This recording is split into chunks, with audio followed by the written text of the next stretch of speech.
Coming in once again from Embark's headquarters in Dallas, Texas, welcome back to Accounting Matters. I'm Adam Olsen, Embark's head of firm quality, and I'm excited once again to welcome Allison Bradshaw, a senior managing director in our Dallas office who leads our sustainability service lines and practices at the firm. Join me again in the podcast studio. Allison, welcome back. It's been a hot minute since I think you and I have sat down and caught up on the world of sustainability. That's right. We got some exciting topics to cover today, but thanks for having me. And looking forward to it. And like I said, there is a lot to catch up on for our listeners in what feels like an ever evolving environment of sustainability reporting, particularly last week, hot off the press in the EU, kind of rolling out their proposed Omnibus package, which I know we will spend a good chunk of today's episode kind of walking through the highlights there, what companies need to be thinking about.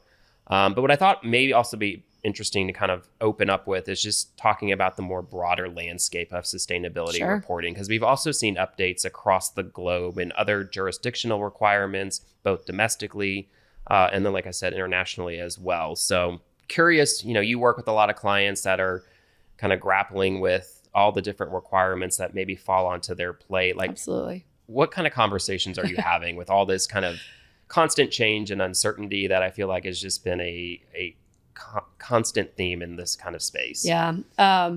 It's interesting because I think for better or for worse, the professionals, whether they're sustainability professionals or finance professionals dealing with sustainability and ESG reporting are quite frankly getting used to a high level of ambiguity and uncertainty. I don't know if that's good or bad, but as there seems to be constantly moving goalposts, new, increased, decreased, changed requirements from a regulatory perspective, and quite frankly, voluntary reporting is up and being driven from a number of places as well. And so it just seems like they're starting to, get a little bit more used to living in the gray as they kind of move forward with their ESG and sustainability reporting. Yeah, no, that's probably fair, or maybe even underselling some of the confusion that they're constantly having to deal with. I know we get lots of questions around what does this mean? What's going on here? And, like I said, that story continues to go on. So let's just talk through some of the major rules before we kind of jump into what the EU's been up to. So I just want to give a quick update as it relates to the SEC climate rule. Backstory, right? We were waiting so long for that rule to come out. Came out shortly thereafter. It was stayed, put on pause. Lawsuits kind of commenced. Those were consolidated in the courts. That was potentially going to move forward with some litigation to kind of settle, the ability for that rule to go into place. Obviously, we had a change in administration here in the US last fall, which obviously leads to a change in kind of the SEC's composition. And so the acting SEC chairman, Mark Uyeda, recently kind of spoke on the SEC climate rule, indicating that the SEC no longer intends to really defend the rule that was sitting in the courts. So I think you can read through the lines there and kind of view it more or less as like we're probably not going to see any further developments as it relates to SEC climate reporting here in the U.S. At least anytime soon. Anytime soon, correct. It's going to be interesting to see as administrations change and turn over how that may change in the future. But it does seem like we're in a little bit of a ping pong back and forth between administrations at the moment in this space. And I think maybe, frankly, people were kind of putting that one on the back burner anyways, right? We've just had a lot of juggling with whether or not that rule would actually come to fruition, what that rule might even look like, and like I said, here we are today with a rule that looks like the commission does not plan to move forward with. I do want to highlight, though, there is existing guidance that still was put out by the SEC back in 2010 related to kind of climate disclosures. There's been no change in kind of that interpretive guidance that was put forth. So just something companies should still be aware of. Now, whether or not the SEC, under its current composition, plans to move forward with any enforcement over that existing guidance or not, time will tell. Yeah, and we've discussed this before, but it's also really important for companies to be thoughtful in how they're doing that, because even absent enforcement from the SEC, they also have risks with their shareholders and their investors, right? And so there is still an increase in litigation and cases that are being brought against companies for not disclosing and talking about some of those ESG related risks and sustainability related risks for the company. Yeah.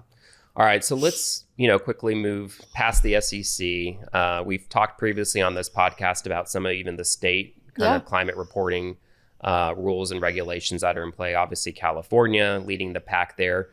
Any updates that you can speak to on kind of what we're seeing from other states potentially in the U.S.? Yeah, so there have been a handful of other states that have proposed legislation. So you have New York, New Jersey, Illinois, and Colorado. And their proposals really kind of mirror and look pretty similar to California's proposals with some slight changes around timing or what's included or not included. And so I think the message there is that I don't think state and other regulators are going to accept zero reporting in this space. Mm-hmm.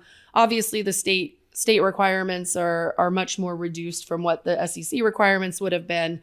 But I don't think companies are going to be able to get away for very long with having no disclosures and information in this space. And so it's definitely still front of mind for companies as they think through GHG emissions and climate risk assessments to kind of respond to those state assessments. So something still kind of top of mind from a reporting perspective. Yeah, no, good points there. And I will say, California obviously leading the pack. They're kind of coming up close to when that kind of first year of reporting would be due under their existing laws.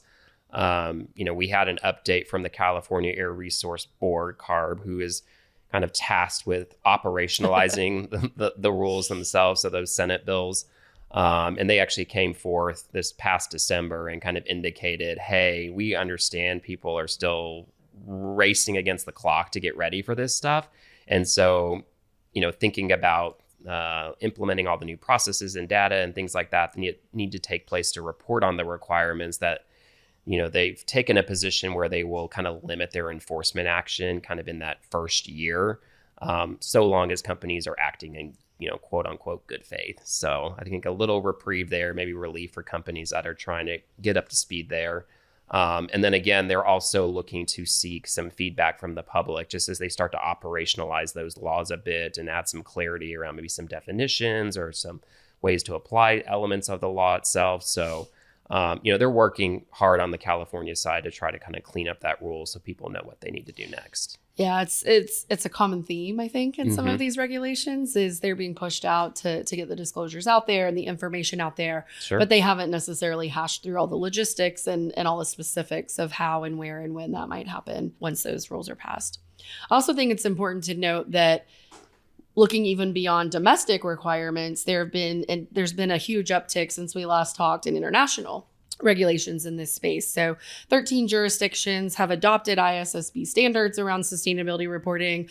I think some of the big ones there, Australia, Canada, and Brazil, being some of the leaders there. And another 22 jurisdictions have proposed legislation out there. And that includes UK, Japan, Mexico, and many others, quite frankly, to get to 22. So even with some of the pullback that we're going to talk about with this Omnibus package, there are still international requirements for global companies that they're going to have to be able and ready to address in an efficient and effective manner across their company. Yeah, no, good points there. So speaking of the Omnibus, let's go ahead and segue into that because I think that's like where the meat of our discussion is going to land today.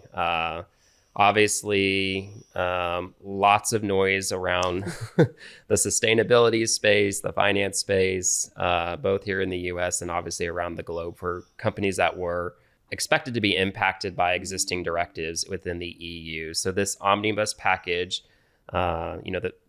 proposed, I guess I should make sure I'm clarifying, it is a proposed Omnibus package. Very important. Not final yet. That includes a number of different proposed changes and amendments and things like that. And we'll walk through some of those specifics here in a minute, but just wanted to, maybe if you could kind of speak to a little bit about like what was the genesis of why the EU even kind of put forth this Omnibus package and all these potential proposed changes. Yeah, it's interesting because even as we alluded to with California, this CSRD specifically, but even beyond that, these aren't that old, right? They haven't been out there for that long, and they're already being pretty significantly impacted with some of these Omnibus package proposals. And I think it's coming from a few places. I think first and foremost, they're was a lot of frustration by companies around some of the lack of clarity and lack of direction that they felt like the CSRD and ESRS standards provided to them as to how to do the reporting and what was actually required. I think there was also frustration and kind of a noise, if you will, around just the sheer volume of potential requirements. When you think about, over 1,500 data points that potentially could need to be reported by companies. And so obviously that always is going to result in increased costs from a compliance perspective, which then kind of led to concerns around Europe's competitiveness and kind of the global landscape, right? And I think that's truly what's driving this. Mm-hmm. When you look at some of the big member states that are help pushing this, you got Germany and France kind of leading the way. What they're really concerned about is their businesses being able to compete in the global marketplace. And so they don't want the regulatory costs of compliance to drive those companies either out of their countries and the EU more broadly, or just make them put them in a position where they're not as profitable as they otherwise might be. Yeah, and you saw, with the original, CSRD, for example, you saw a number of the member states that still have not transposed that into national law and have missed that deadline, right? There's a number that have, but there's also a large number of EU member states that are kind of dragging their feet or kind of stomping their feet, for lack of a better term, maybe. And it may be related to some of these points you're raising around just how this impacts competitiveness of their businesses within their country. I think they're spot on. It definitely indicates a level of concern around the requirements when you look at how long it has taken some of them to get that transposed. Sure. And then I think the other thing that maybe is a little bit more practical, quite frankly, is some of what we're going to talk about today. It really focuses this reporting on the largest companies. And I think there is an argument to be made that while sustainability is important when you're thinking about things like climate change and the overall impact on the world, it really is those largest companies that have the biggest impact. And they didn't want to necessarily unfairly burden the smaller companies that, quite frankly, don't have a huge impact on climate change and GHG emissions overall. Yeah, proportionality, right? Exactly. Yeah, and just, sneak peek here, yes, the reporting, unlike the SEC rule, there was still, even with the proposal that we're about to kind of walk through here, reporting will still exist within the EU for impacted companies. So let's talk then, broadly about kind of what the Omnibus package consisted of. So this is the first of, there's expected to be further packages that'll be delivered within the EU. But in this first package, we more or less have kind of two significant proposals. So two directives that were put forth in the proposal. So one is a postponement directive, right, which is aimed to delay certain reporting obligations under the CSRD, as well as kind of the due diligence directive as well. And then we also have a more substantive directive, which is looking at a number of amendments to change key elements of different EU sustainability reporting and due diligence frameworks. So a mix of two different types of directives there. Each of those directives are, just to give a little history lesson, I did a little of this research on my own, kind of learning about how EU laws are actually made. Quite it's different. Not easy. not the most straightforward process there. No, it's but not. They kind of classify their legislation into two different levels. You kind of have level 1 and level 2 proposals. Anything that's under kind of a level 1 legislation, which these directives would be, requires ultimately approval of the European Parliament and Council. So these proposals were put forth by the European Commission. So this is only kind of their recommendations. Right. And again, this goes up to further scrutiny.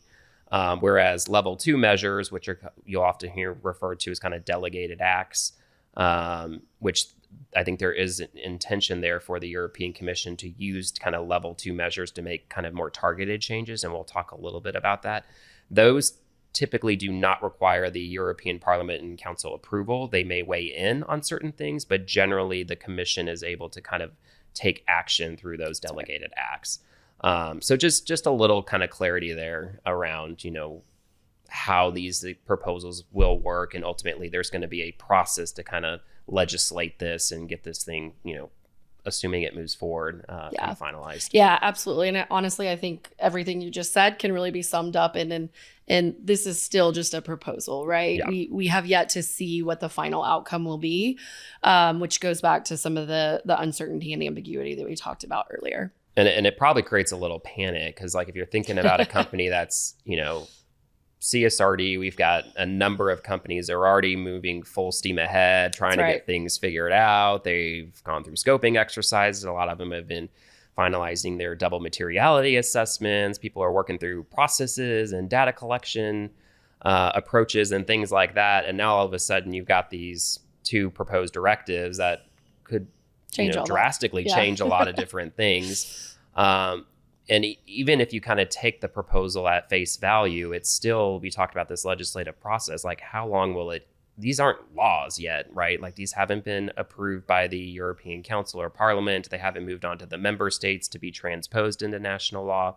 And it's like, how long will that even take before, under existing law, a company may be required privy to report. Yeah. So there's people that I think are kind of caught in this weird kind of gray area that are going to struggle with that. And so the postponement directive, though, they have indicated that is going to be kind of a fast track rule there. So, there's likelihood that that'll move a lot more quickly through the legislative process and getting approvals there and transposed into national law. I think I've heard from a number of people that are closer to in this space and just kind of how these procedural things work in the EU that we could see something for sure by the end of the year around this. Yeah, that's consistent with the timing I've heard. The comment period's still open, I think, for another couple of weeks. Yep. And then they have really until the end of the year to finalize that. And then I believe it's till mid 2027 for the individual member states to transpose that into law.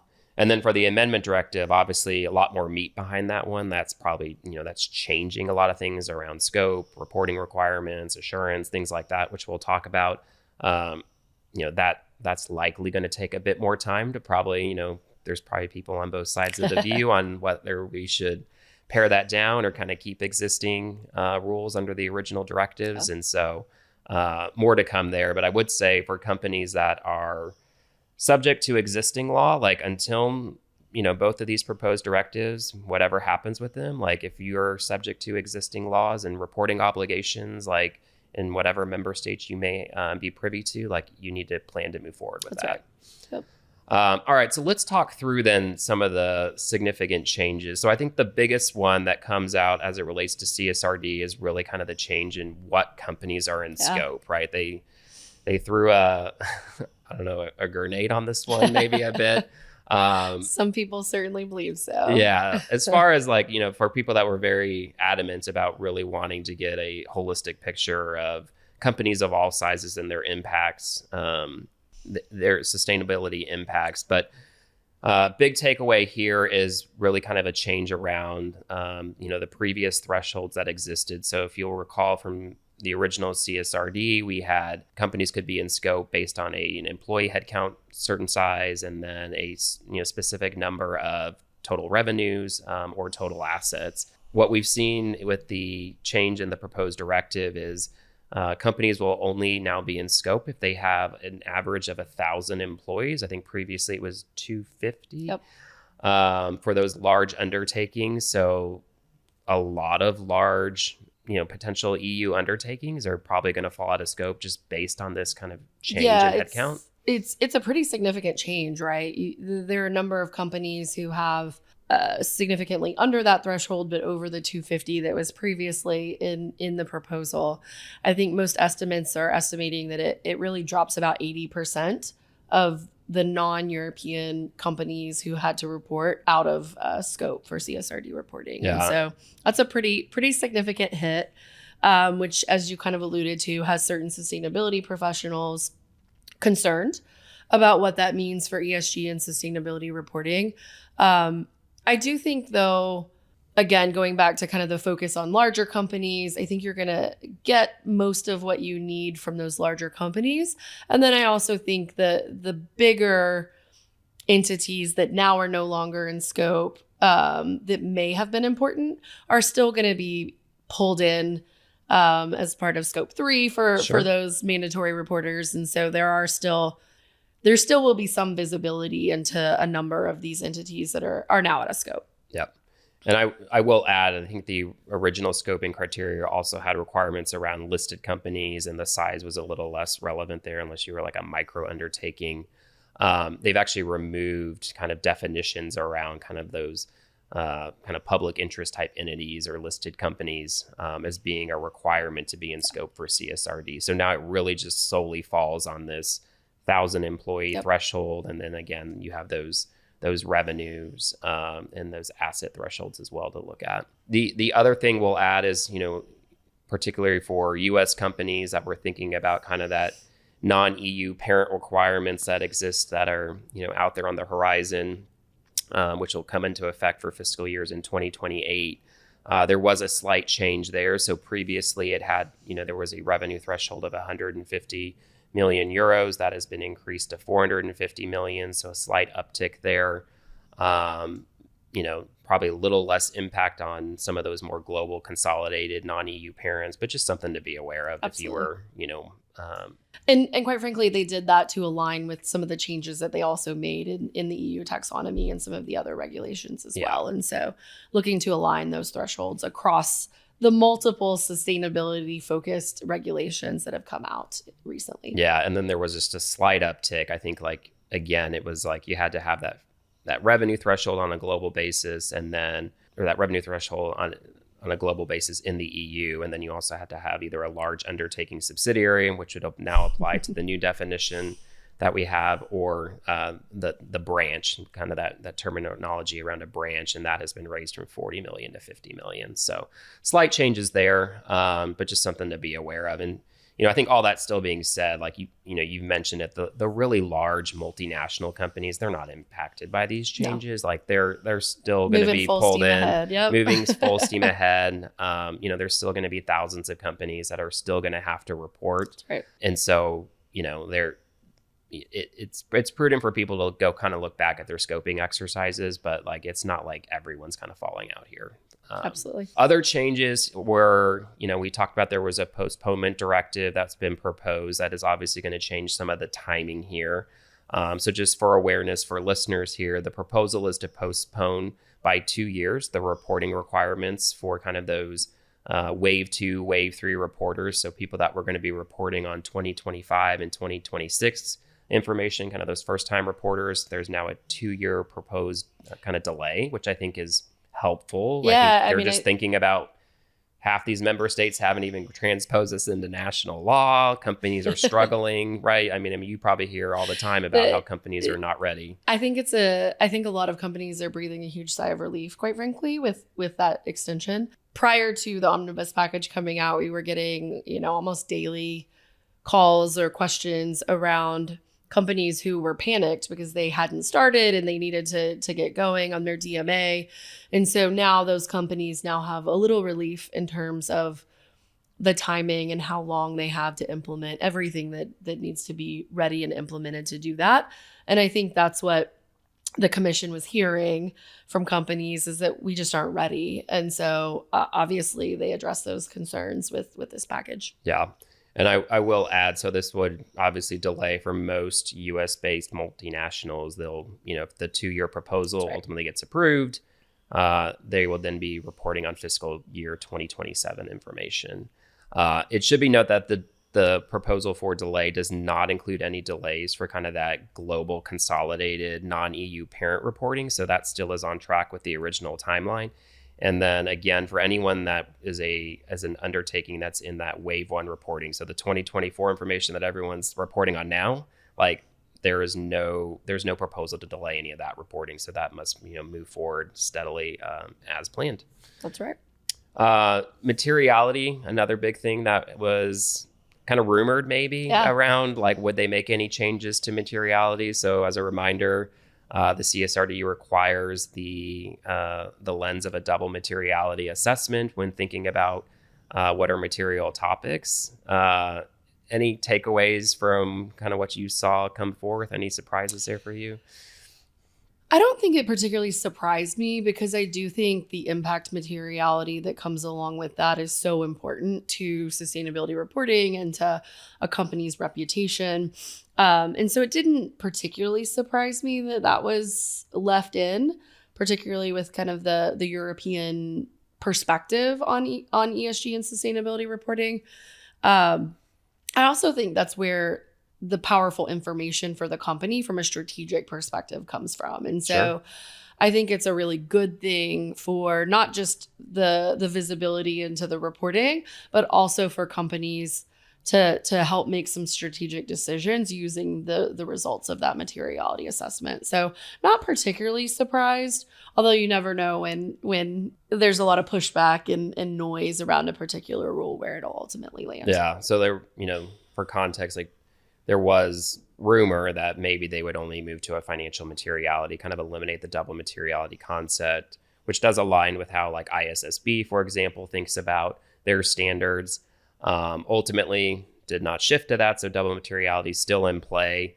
The commission, though, did indicate that they, as part of making revisions to kind of the ESRSs, they plan to also provide just further guidance on materiality, which I think people will welcome, obviously. Yeah, I mean, none of that is surprising because I think a lot of what we hear from clients and potential clients when talking to them is just, I read the standards. Mm-hmm. I have no idea what they mean, which I think is a fair criticism, right? Sure. And so I do think simplifying it, clarifying it is going to be incredibly helpful so that companies can feel secure that they're reporting in a way that is going to meet the standards and the requirements of the rule. Yeah.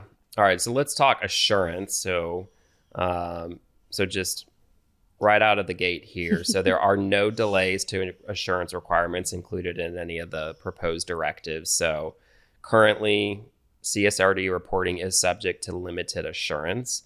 That will move forth with whenever you become, it becomes effective for you to report on your fiscal year's information. So whether it's based on the current directives, if that's in play for you, or if like I said, the postponement gets approved, based on that new timeline, you will still have limited assurance in year one. It was interesting that they did strike the move to reasonable assurance that was contemplated. So originally it was a move to reasonable assurance kind of after an evaluation of feasibility and some other things. That was always going to be part of the original directive. So in the proposal, there is a suggestion that we will just eliminate the move to reasonable assurance, which I think provides also a little bit of relief for companies. I don't think it's particularly surprising when you look at what's driving the changes in the Omnibus package. A big concern for companies was cost. Sure. And assurance costs associated with assuring their CSRD report aren't small, whether it's limited or reasonable assurance. And moving from limited to reasonable assurance, as we both know as ex auditors, significantly increases the level of effort and scrutiny that an auditor has to pay to that report. And so honestly, I don't think that's a surprise because I think it's an effort to help keep some of those costs down for companies. Yeah, no.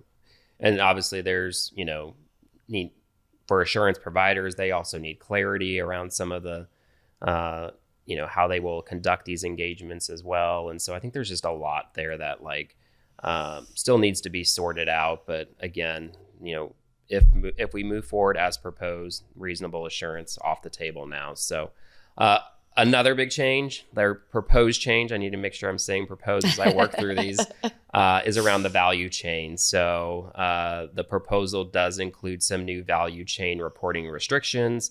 So under the current directive, right, value chains, pretty broad, the definitions of what could be included in that value chain.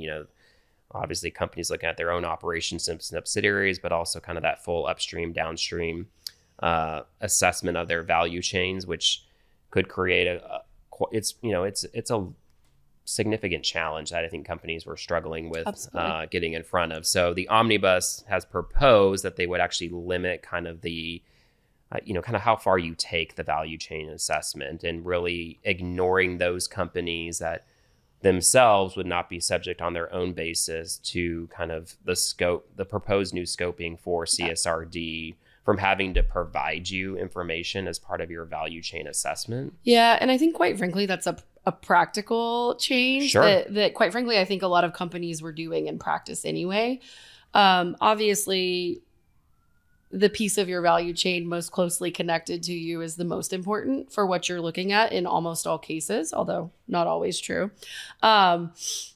And so I think it was the acknowledgement that alone is challenging to look beyond just your own company to the broader value chain, but that taking it too many degrees of separation gets more burdensome and difficult, quite frankly, and less certain, right? Yeah. The further you are removed from those aspects of your value chain. Yeah. So some limitations there. I think that'll make the value chain assessment, if the proposal moves forward, a little bit more streamlined and more efficient for companies. Absolutely. Same with taxonomy reporting. There were some updates there around just kind of the thresholds used. And again, that's just intended to help eliminate some of the cost of compliance with the taxonomy regulations. So we'll kind of see what happens with that. From a reporting standards, there actually weren't any direct changes to the ESRSs in this first Omnibus package. There have been a lot of constituents out there, I think, that have been calling. I mean, you kind of brought it up. You've got clients that have read through some of these standards and they're still like, big question mark. I'm like, what am I reading? What does this mean? Absolutely. Or how do I do this? And so I think the EU is hearing that as well from a large number of constituents. You've got member states that are speaking explicitly on this and kind of questioning the feasibility or the practicality of some of those ESRSs. So it is on, I think the commission's radar to look at, and in future, whether it's Absolutely. a delegated act or something else, to make amendments to some of the ESRSs and kind of pare those down. I fully expect that to happen. Yeah, and I think they've even spoken explicitly, especially on the just kind of the number of mandatory data points. You brought that figure up earlier, but really looking at like, what is the most meaningful? Right. Is there a way to, get the same level of transparency and accomplish what we're trying to do with this reporting, but maybe reduce the burden, right? Again, it's trying to stay competitive. So I think more to come there. Also, we talked about materiality. They did indicate as well, they plan to add a lot more color around kind of the application of the materiality assessment and maybe provide further guidance. I know they have an implementation guide that was put out recently, but I think even with that, companies are still struggling on how to fully kind of implement that double materiality assessment. Absolutely. And then just one last thing on the standards as well. So there were plans, I think, originally at some point to release sector-specific standards. So quite frankly, they're in the proposal. They are proposing to scrap those.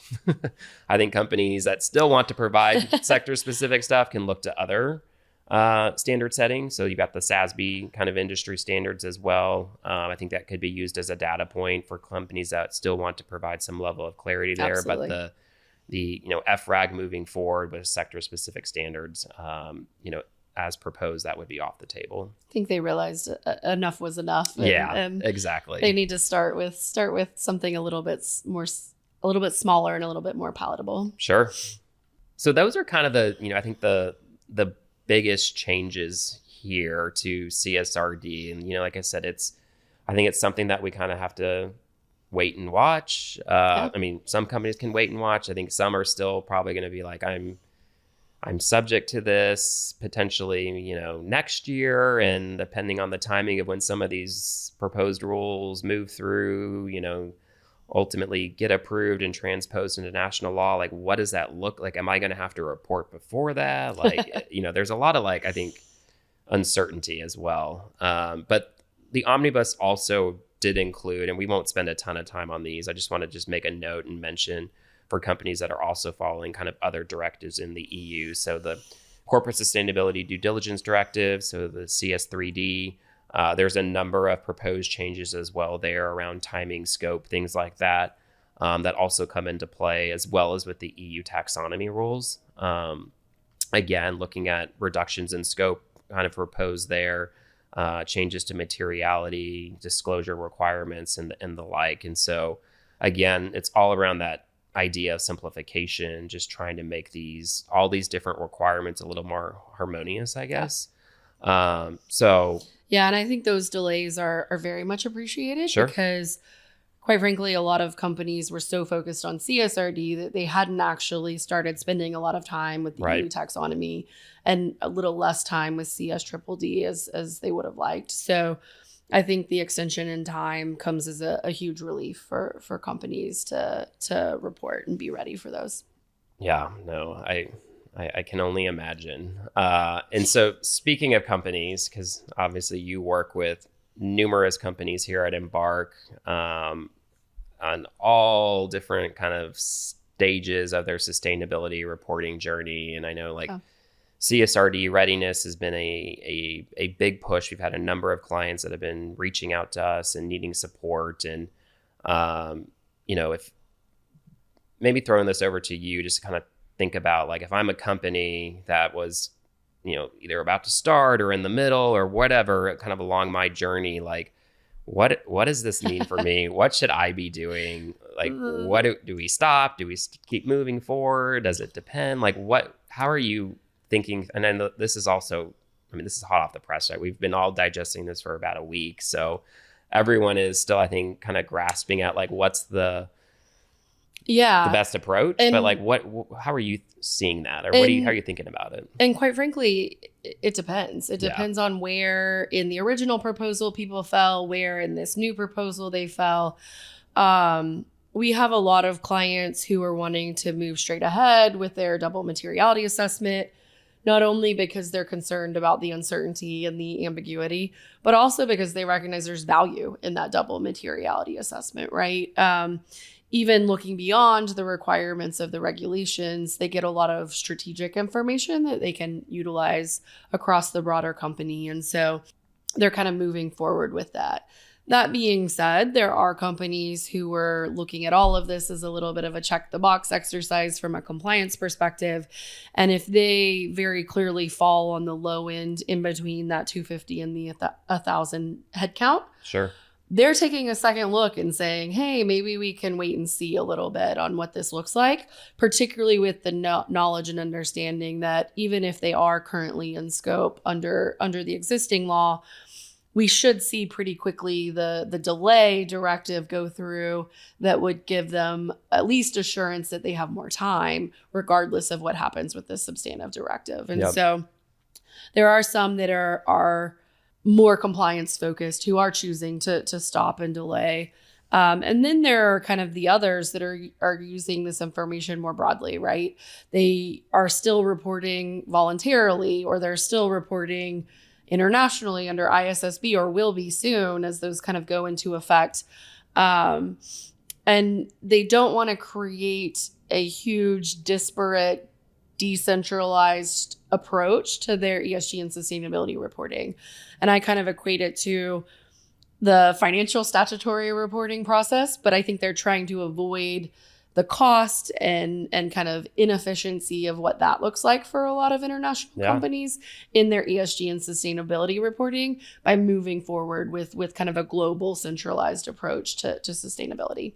Yeah, it'll be interesting. I think there's there's a lot of it's kind of a choose your own adventure book here in a way. Absolutely. It's all over the board, quite frankly. Yeah. Although I have been pleasantly surprised with the number that are marching on. Yeah. I actually thought there would be more in the bucket that press pause or stop while some of this got sorted out. Yeah. And like you said, like companies already have invested a lot of time, money, energy into this. And I think outside of just the reporting, there is a lot of like value in going through a lot of this and how it can inform strategic decisions for the company and just provide useful information to other stakeholders. And so totally, I think if anything, companies are definitely going to have to watch this closely and really kind of follow these developments and just really see how quickly some of this stuff may or may not move through the legislative process and what ultimate changes to the proposal survive. I think that's going to be kind of top of mind for a lot of people in this space. Absolutely. I think the other observation that we've seen is a shift in focus, right? Mm-hmm. So CSRD was first on the timeline and the horizon in terms of reporting. And so that's where companies were spending all their time and effort. Sure. Now they're expanding beyond that to ISSB, to California, and some of the state requirements that are upcoming, and really ensuring they're ready for those reporting requirements as well. And so I think we've seen shifts in resources, shifts in budget, kind of focused more pointedly in that direction for a lot of companies as well, particularly those with more constrained resources from a headcount and budget perspective to help address all of these. Yeah, awesome. Well, perfect. I think that is a great place to wrap this up for today. Obviously, loved having you here, sharing all your insights and perspectives. It's always great to hear from you on this and kind of what you're seeing. And I know our listeners will find that very useful. And obviously, as you know, people are out there and they're, find themselves kind of in this gray space, not sure what they need to do. Encourage you to reach out to Allison. Like I said, she leads a lot of our sustainability offerings here at Embark. I know she'd love to carry on the conversation with you and help you guys navigate this uncertainty and kind of current state of where things are at. For myself, thank you all for tuning in, and obviously looking forward to welcoming you guys back on another episode of Accounting Matters. Thanks for having me. Yeah.